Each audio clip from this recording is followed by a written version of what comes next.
Capítulo 11 do livro Dimensões do Espírito. Experiências proféticas. Eliseu foi alguém que caminhou dimensionalmente, isto é, via com o Espírito, e então fazia tudo desta perspectiva. E o varão de Deus o olhou fixamente e esteve ali até fazê-lo confundir.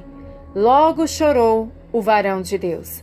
2 Reis, capítulo 8, versículo 11. Quando o profeta olhou fixamente para Azael, ele entrou em uma dimensão de revelação. Para aquele rei foi apenas um instante, mas para o espírito adestrado de Eliseu, aquilo bastou para que este ingressasse dentro dele e conhecesse as coisas que haviam de acontecer. O que Eliseu falou depois teve a validade e a certeza de uma profecia, mas o que Eliseu falou não foi uma profecia. Temos que entender que o que sai da boca de um profeta, ainda que seja certo, nem sempre é uma profecia. O que Eliseu estava falando para ele era nada mais do que um relato histórico antecipado do que ele tinha visto quando entrou nas dimensões do tempo através do espírito desse rei. Eliseu não teve uma visão, mas entrou em uma atmosfera sobrenatural e quebrou a barreira do tempo. Foi a um futuro próximo e viu as coisas que aconteceriam na vida deste homem. Ele viu exatamente o que Azael faria e não o que podia acontecer, mas o que já estava feito no futuro. Então, quando ele voltou à realidade ou foi trazido ao tempo presente, pelas palavras do rei, sua alma se quebrantou pelo que haveria de acontecer. Então disse Azael: "Por que meu senhor está chorando?" E ele disse: "Porque sei o mal que hás de fazer aos filhos de Israel. Porás fogo às suas fortalezas, matarás à espada os seus mancebos, despedaçarás os seus pequeninos e fenderás as suas mulheres grávidas." Ao que disse Azael: "Que é o teu servo que não é mais do que um cão para fazer tão grande coisa?" Respondeu Eliseu: "O Senhor mostrou-me que tu hás de ser rei da Síria." 2 Reis, capítulo 8, versículos 12 e 13. Vê-se a impotência do profeta nesse momento, vendo o que aconteceria à sua nação e não tendo como impedir, pois não era algo sujeito à sua vontade, mas algo que já havia acontecido no futuro. Talvez o futuro pudesse ser mudado se ele dissesse a verdade ao rei, mas, de toda forma, ele não sabia como. Porém, as palavras de Eliseu lhe deram a oportunidade de mudar esse destino miserável. Por isso que Eliseu diz que ele iria melhorar, mas morreria. O profeta não indicava estar mentindo. Era um jogo de palavras que anunciava para Azael, que fazia a consulta, que se ele mentisse ao rei, ele seria rei em seu lugar e depois cometeria os crimes mencionados. Mas, ao lhe indicar a mentira, ele estava dando a oportunidade de regenerar seu caráter. Se ele se mantivesse íntegro e não mentisse, então o outro morreria e ele seria rei, mas um rei diferente, que teria mudado seu futuro de imediato. Quando o outro foi até o rei e o enganou em sua mentira, ele estava aceitando, abraçando seu futuro com crimes e assassinatos. Temos um profeta que viveu sob dimensões abertas e visão profética profunda, que andou mais na realidade ausente que na presente, e ao morrer, seu corpo de carne imortal estava tão impregnado de glória que, quando outro corpo tocou o seu, reviveu. Deus estava entregando uma mensagem. O profeta Eliseu morreu não porque foi menor que Elias ou porque a enfermidade o levou, mas porque sua missão na terra havia terminado e ele tinha que ir se encontrar com o Senhor. Subtítulo: As experiências proféticas dimensionais.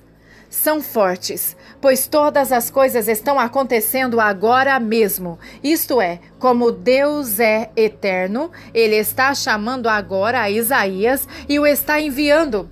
E qualquer que entre nessa dimensão pode receber o chamado do Pai. Para entendermos esse princípio, tomaremos um exemplo paralelo às dimensões naturais. Existem pelo menos 7 dimensões que estão conectadas entre si e todas conectadas com o mundo. Em uma dessas dimensões encontramos as experiências proféticas. É nesta dimensão que existem todas as experiências da Palavra de Deus, compreendendo que Deus é extratemporal, isto é, está fora do tempo. O que Ele faz se projeta por toda a eternidade. Sendo assim, Ele está no santo templo, dizendo: a quem enviarei? E quem irá por nós? Isaías 6, versículo 5. A palavra não muda, então Deus ainda está chamando. Negar essa realidade é dizer que Ele mudou e que sua palavra não é a mesma. Portanto, admitir que Deus não muda é afirmar que Ele ainda está fazendo esse chamado. Como isso acontece? Paralela à nossa realidade, em uma dimensão ausente que chamo de D4EP, dimensão 4, experiências proféticas, Deus está no templo, conversando entre a Trindade, e o Pai pergunta a quem enviará. Note que não é no templo de Jerusalém e nem o templo dos dias do profeta Isaías, pois quando o profeta viu isso, não foi em uma realidade natural, ele acessou a uma experiência profética. No tempo linear do homem, foi nos dias da morte do rei Uzias, mas os detalhes de que o Senhor estava em um trono, quando no templo natural não havia isso, ele viu no templo do céu, o da D4EP, paralelo à sua realidade. No ano em que morreu o rei Uzias, eu vi o Senhor sentado em um trono alto e sublime, e suas saias enchiam o templo. Isaías 6, versículo 1. Próximo ao ano 700 a.C., Isaías, usando seu dom profético, acessou a uma dimensão. Nessa realidade profética, ele acessou a sala do templo, onde viu Deus assentado no trono e com ele Jesus e o Espírito Santo. Mas o que estamos descobrindo aqui é que, da presente época, um profeta pôde acessar a mesma sala do trono e receber a mesma convicção de Deus nessa dimensão espiritual ainda aberta e acessível. A palavra é uma testemunha daquilo que está ali. Você pode ler as Escrituras e receber o chamado, ou pode acessar a essa dimensão e então ouvir o chamado ali. Tendo essa afirmação como válida e verdadeira, Deus ainda hoje está dando múltiplas experiências proféticas por toda a terra, onde todos podem acessar as riquezas do reino, pois o reino está perto e a primeira aproximação é a do conhecimento e da revelação. Isaías não tinha modelo, nem referências para começar suas experiências proféticas, mas nós temos a revelação completa das Escrituras e, mais ainda, temos o Espírito Santo que nos guia a toda a verdade. A palavra de Deus nos diz que sem santidade ninguém verá a Deus. Essa é uma verdade severa, forte, única e sem exceção. Qualquer pregador ou teólogo afirma que isto é absoluto. Sem santidade, ninguém poderá ver a Deus e ponto final. Não há margem de dúvidas. É uma verdade absoluta, sem direito a reclamações ou interpretações de outra maneira. Mas se eu creio nisso, então eu creio no meu direito de que, com santidade, verei a Deus. E isto é uma verdade absoluta. Todo aquele que viver em santidade verá a Deus.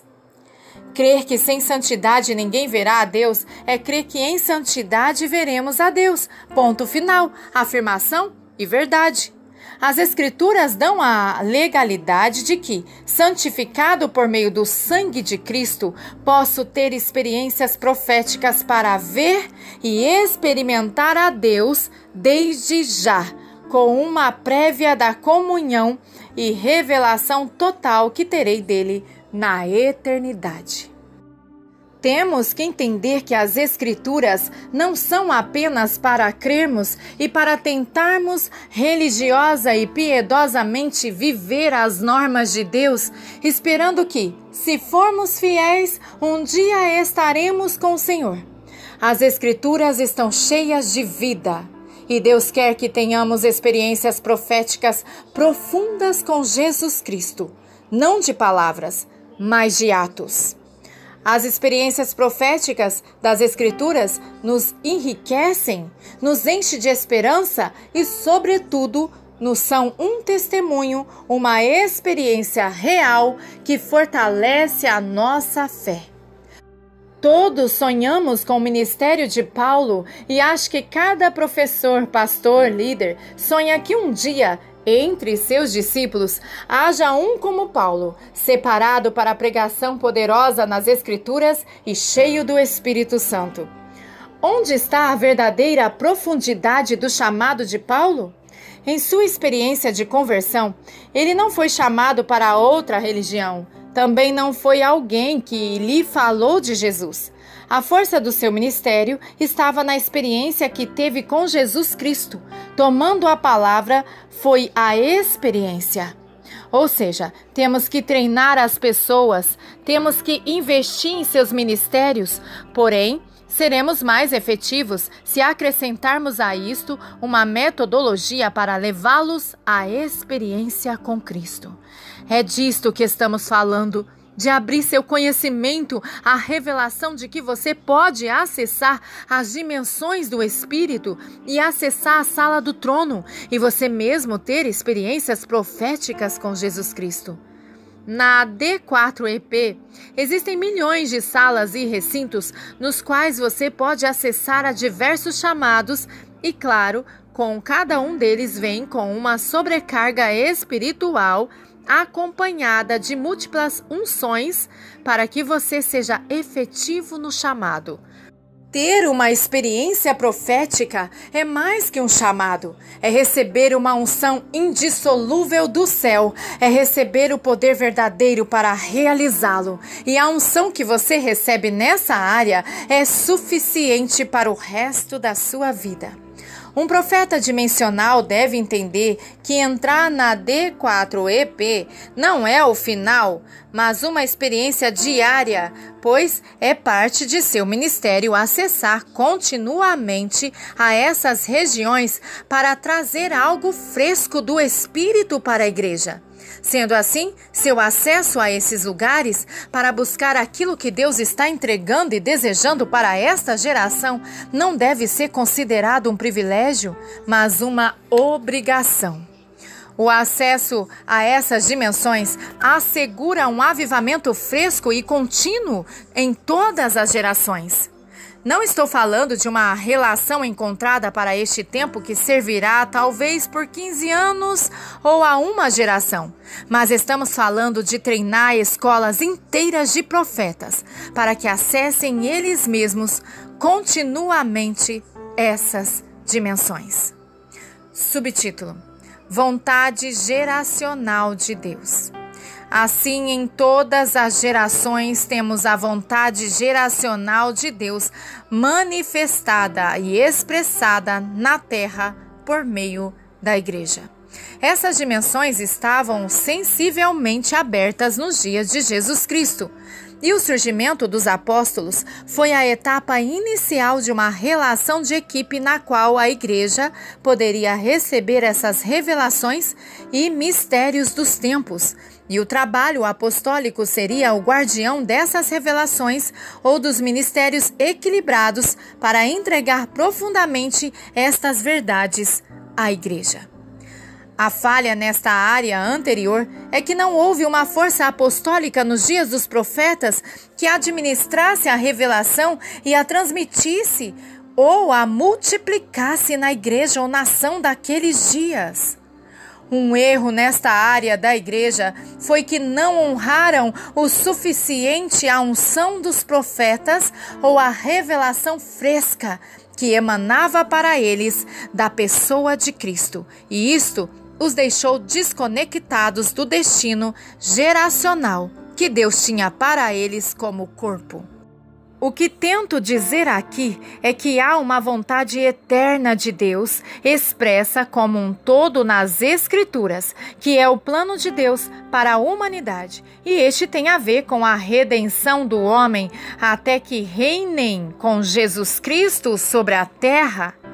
Mas existe uma vontade mais particular, mais simples, por assim dizer, e ao mesmo tempo mais urgente, que é a vontade geracional de Deus, seu plano iminente para uma geração. Isto é o que Deus quer para a humanidade, para um país, talvez para uma região e, por que não, para uma pessoa. Ele o quer para uma geração e, devido à guerra espiritual que se dá a níveis estratégicos, isto não é para sempre, mas é um plano para um tempo determinado. Todo cristão conhece a vontade eterna de Deus, pois esta é relatada nas Escrituras, mas é necessário um conhecimento profético profundo para descobrir um plano geracional. Continuação do capítulo 11 do livro Dimensões do Espírito. É parte da revelação e da vontade de Deus usar o que vem pelo Espírito Santo aos profetas, para que uma geração estabeleça a vontade de Deus para o seu tempo, ou ao menos a revele para a igreja. É necessário de tempo em tempo acessar as dimensões do Espírito para conhecer sua vontade geracional. Devemos conhecer mais das dimensões do Espírito e ser parte de tudo isso. Não somente saber o que temos que fazer hoje, mas o que Deus quer fazer sempre para poder estabelecer seus projetos. Nas gerações passadas, faltou este elemento significativo da guerra estratégica. Isso fez com que fôssemos abatidos em muitas batalhas, pois não contávamos com o conhecimento específico de Deus nessa geração. Para cumprir a vontade global de Deus, é necessário cumprir milhões de vontades geracionais. Onde conhecemos essa vontade e revelação que nos traz o Espírito? Nas dimensões espirituais. A vida do apóstolo e profeta João não deve ser honrada só como a de apóstolo. Ele era apóstolo e profeta. Vemos nas Escrituras que na vida deste ministro convergiram com intensidade esses dois ministérios. Foi o apóstolo quem fundamentou a igreja, mas o profeta foi quem esteve na intimidade, encostado ao peito do mestre. Assim como ele esteve em corpo encostado a Jesus na vida terrena, nas dimensões do Espírito, sua proximidade foi tão intensa que ele pôde se achegar a Jesus e foi apresentada a ele uma revelação tão grande que só podia ser um profeta a estar na presença de Jesus. João, o profeta das dimensões, não nos trouxe a última revelação, mas ele foi alguém tomado por Deus para nos inspirar a entrar nas dimensões do Espírito. Foi alguém que cruzou uma porta e a deixou sem chaves. Deus usa a vida desse profeta para nos desafiar a seguir seus passos, seus caminhos, não na terra, mas nas dimensões do Espírito. Os lugares, salas, espaços visitados por João são um reflexo do que Deus quer. Uma igreja que continuamente acesse a sua presença e assim possa absorver essas revelações que só podem ser entregues a corpos espirituais em dimensões espirituais. Pense que foram as maiores revelações dos mistérios de Deus, principalmente relacionadas ao fim dos tempos. Jesus não pôde entregar aos apóstolos, pois a mente natural deles, ainda que renovada pela verdade de Cristo, não poderia absorver essas coisas profundas. As revelações de Jesus Cristo eram tão grandes que os apóstolos não poderiam compreendê-las por completo. Assim, Jesus aguarda até que a terceira pessoa da Trindade se manifeste. Então, depois que os corpos e mentes dos apóstolos haviam absorvido da vida ou eternidade de Deus, o Espírito Santo, dentro deles, os faz compreender a plenitude e o mistério da cruz. Porém, agora que tudo se ampliou, os profetas do novo pacto também são uma espécie diferente que absorve a vida de Cristo para terem entre si uma revelação maior em seus corpos espirituais. Agora, com a unção de Cristo, podem receber as revelações da eternidade e viajar para as dimensões. Essas revelações não podem ser entregues em uma reunião normal ou convencional, ainda que estejamos na presença do Espírito Santo e cheios do fogo de Deus. Subtítulo: Experiências proféticas e a revelação. Tenho comprovado que existem verdades que são tão fortes e tão profundas que só podem ser entregues na presença de Cristo no céu, pois se fossem entregues aqui, o corpo morreria ou a mente não suportaria. A mente humana não pode absorver essas revelações pelo fato de estar deteriorada e reduzida pela queda do homem. Quando Jesus está em corpo na terra, diz a seus discípulos que era necessário que ele morresse e que fosse enterrado e estaria na terra como Jonas esteve na barriga do peixe. É um exemplo simples, quase pobre, pois era a verdade que eles podiam resistir naqueles dias. Talvez algum deles chegou a pensar: bom, Jesus vai morrer, nós vamos enterrá-lo, talvez em uma cova, pois depois de 3 dias ele irá ressuscitar e teria dificuldade de sair da terra e seguramente o seu corpo vai cheirar mal, mas depois vai se levantar como fez com Lázaro. Ainda assim, isto era muito profundo para eles e custou-lhes acreditar que ele ressuscitaria. Se perguntassem a um discípulo se Jesus poderia ressuscitar o morto, todos diriam que sim, pois o viram fazê-lo em várias ocasiões. Agora, se lhes perguntassem se eles poderiam fazer isso, acreditariam menos. E menos ainda se lhes perguntassem se Jesus poderia ressuscitar, pois uma coisa era Jesus vivo ressuscitar os mortos e outra coisa era ressuscitar a si mesmo, pois se estava morto, quem o ressuscitaria? Compreende? Essa é a maneira de pensar de uma mente cristã renovada. Aceita que Jesus pode fazer grandes coisas, pois ele é o Filho de Deus. Mas uma mentalidade profético-dimensional que já experimentou a Deus pode ver mais além. Jesus levou João por diversos lugares, ao céu, ao inferno, além das estrelas, e o fez viajar ao futuro e ver a eternidade e o início de todas as coisas, com o propósito de dar testemunho. E ele me disse: é necessário que profetizes outra vez sobre muitos povos, nações, línguas e reis. Apocalipse 10:11. João tem uma revelação muito maior ou completa. Jesus é Deus, é o Filho de Deus, mas, ao mesmo tempo, é Deus. O Espírito é o Espírito Santo, mas é Deus. Isso significa que os três são um e que um é os três. Agora, Jesus não era um homem, filho de Deus, mas quem usufruía de todas as faculdades do reino. João foi diferente dos demais apóstolos.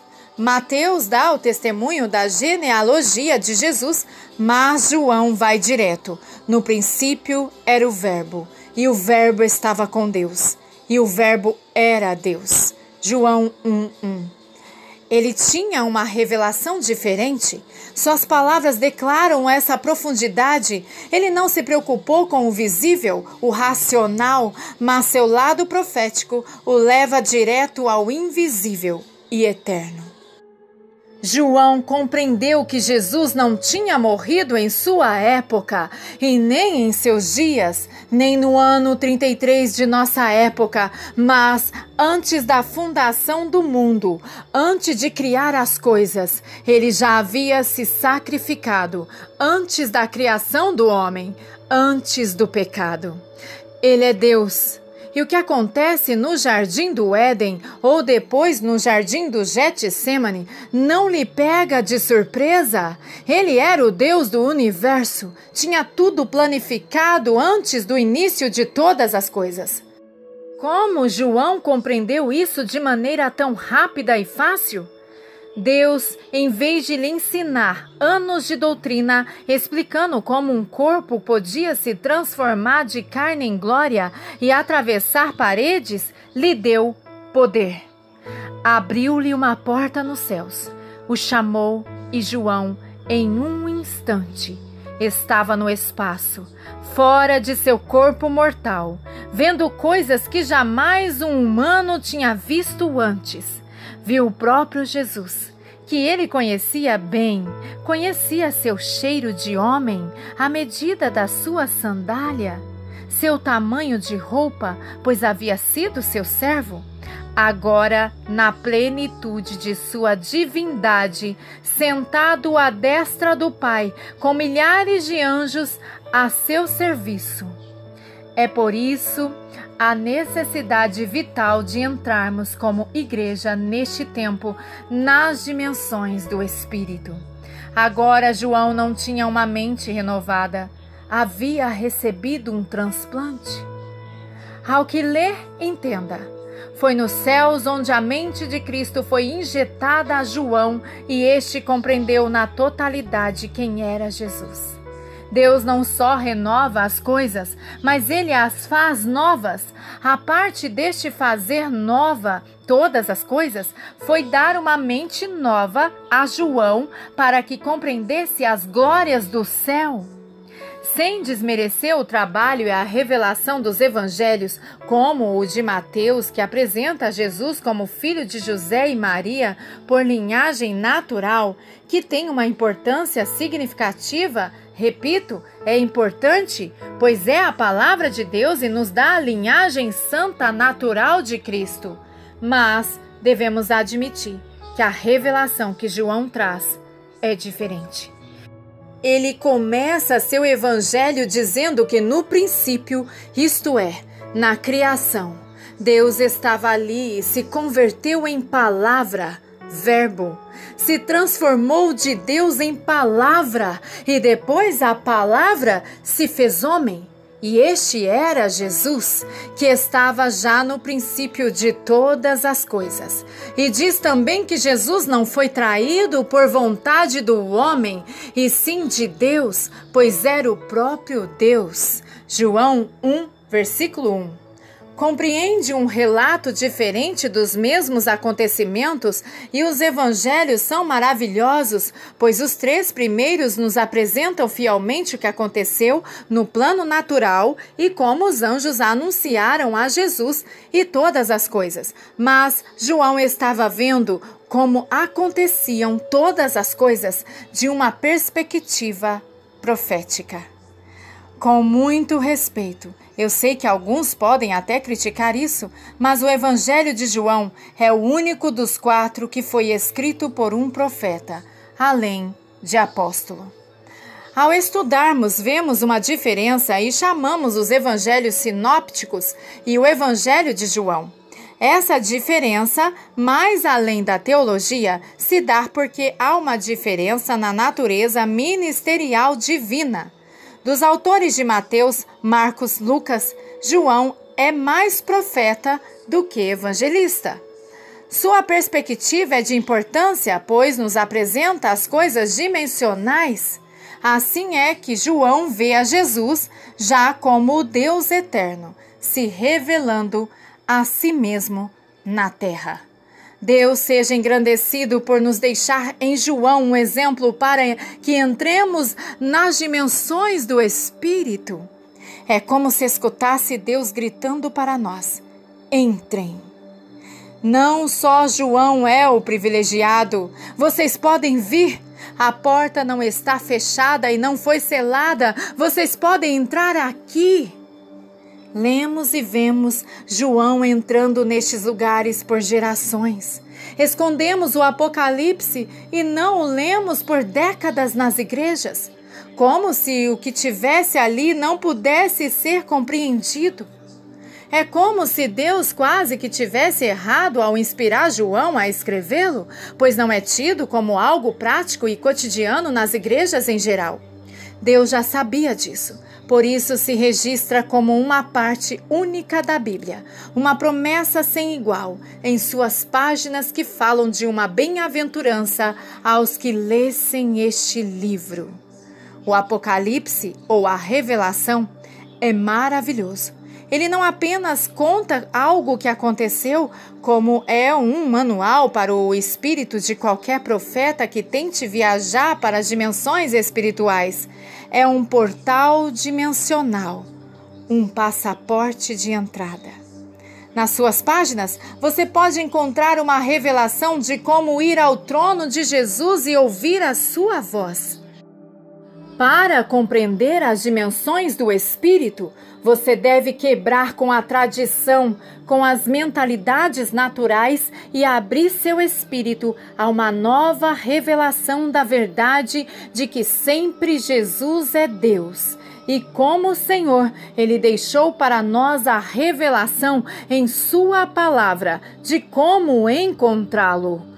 Portanto, você pode receber pelas páginas do Apocalipse uma nova mente. Uma mente que veja Jesus não como homem da terra, cansado e com fome, mas como aquele que tem olhos de fogo e um cinto de ouro atravessado no peito e está rodeado por um arco-íris.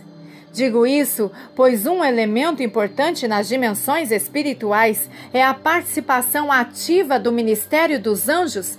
É por isso que você necessita não de uma mente renovada, mas de uma mente nova. Se você entrar nas dimensões espirituais, é provável que se encontre com anjos e não possa debater teologicamente se isso pode acontecer ou se pode falar ou não com eles, se isso é permitido, se pode acontecer ou não. Para começar, se você ainda tem essas dúvidas, este livro não é indicado para você. Continuando o capítulo 11 do livro Dimensões do Espírito. Este é o terceiro e último áudio deste capítulo. Você deve conhecer as Escrituras e saber que Deus disse em Sua palavra que não inventamos os profetas nesta geração, que Ele enviou o seu anjo para nos dizer e nos mostrar as coisas que em breve se sucederão. Se for assim, você deve estar ciente de que pode, deve e deveria buscar ser ensinado por anjos que revelarão mais sobre Jesus Cristo. A evidência mais importante de que eles estão a serviço de Deus é que, se tentassem adorá-los, eles repreenderiam você e diriam constantemente: adore a Jesus Cristo. Nós estamos a serviço dele. Adore a Deus. Dentro dessas dimensões, levado pelo Espírito Santo, João encontrou na ajuda de anjos revelações e verdades profundas de Jesus Cristo. E foi assim que ele começou a caminhar em lugares mais altos do que a média. Daniel recebeu revelações profundas na antiga aliança, talvez o profeta mais avançado daqueles dias antes de Cristo. Mas as Escrituras dizem que o menor filho de Deus no reino dos céus é maior que qualquer profeta da antiga aliança. Por anos interpretamos mal essa verdade. Pensamos que nós éramos maiores que João Batista, que Daniel ou Moisés, pois estamos sob a dispensação do Espírito. Em verdade vos digo que, entre os nascidos de mulher, não surgiu outro maior do que João, o Batista, mas aquele que é o menor no reino dos céus é maior do que ele. Mateus 11, versículo 11. E o que quis dizer Jesus quando, honrando a João Batista, disse que ele foi o maior nascido de mulher e que o menor do reino dos céus era maior que ele? Portanto, quem se tornar humilde como esta criança, esse é o maior no reino dos céus. E qualquer que receber em meu nome uma criança tal como esta, a mim me recebe. Mas qualquer que fizer tropeçar um destes pequeninos que creem em mim, melhor lhe fora que se lhe pendurasse ao pescoço uma pedra de moinho e se submergissem nas profundezas do mar. Ai do mundo por causa dos tropeços, pois é inevitável que venham, mas ai do homem por quem o tropeço vier. Se, pois, a tua mão ou o teu pé te fizer tropeçar, corta-o, lança-o de ti. Melhor te entrar na vida aleijado ou coxo do que, tendo 2 mãos ou 2 pés, ser lançado no fogo eterno. Se teu olho te fizer tropeçar, arranca-o e lança-o de ti. Melhor te entrar na vida com um só olho do que, tendo 2 olhos, ser lançado no inferno de fogo. Vede, não desprezeis a nenhum destes pequeninos, pois eu vos digo que os seus anjos nos céus sempre veem a face de meu Pai que estás nos céus. Mateus 18, versículos 4 ao 10. Recordemos que Jesus também ensinou que os anjos das crianças vão continuamente a Deus nos céus. A pergunta é: são maiores os que estão na presença de Deus? Ou são maiores os que podem acessar as dimensões do Espírito? Os maiores não são por habilidade ou força. São maiores, pois têm uma maior revelação de quem é Jesus Cristo, sua pessoa e sua divindade. João, o profeta e apóstolo, representa uma nova espécie de profetas da nova aliança. Os profetas que podem ver a Deus face a face. Os profetas dimensionais descritos aqui podem crescer à estatura de Cristo, pois seu alimento é a verdade de Jesus administrada nos céus. Voltando ao ponto, qualquer que vive no reino dos céus é maior que o mais ungido da terra? Por quê? Um dos motivos, além da santidade e comunhão, é que a revelação está completa. Isto é, ele já entrou na eternidade, está diante dela o tempo todo. Portanto, sua mente deixa de ser uma mente finita, pois foi invadida e absorvida pela mente de Cristo. Por isso, ele pode olhar você e conhecer todo o destino de Deus para você. E essa verdade qualquer ser vivente dos céus pode ministrá-la. Então, ela tem uma unção especial que acelera a sua vida para que você caminhe dentro dessa vontade de Deus. Sendo assim, podemos dizer que um anjo do céu tem dezenas de qualidades, porque pode ministrar e ensinar a você. E para nós, como ministros ou profetas que vamos falar de Deus, seria vital que ouvíssemos o que o céu tem a nos dizer e fôssemos cheios dessa verdade para podermos transmiti-la à humanidade. As dimensões proféticas são lugares de treinamento e capacitação sobrenatural de Deus para o espírito dos profetas maduros que desejem saber mais da vontade geracional de Deus para as suas nações ou continentes. Absorver as verdades profundas dessas dimensões capacitará a Igreja para que possamos combater o inimigo desde um nível maior, que é o seu, com um conhecimento profundo de quem é Jesus Cristo. Aleluia. Glória a Deus. Amém.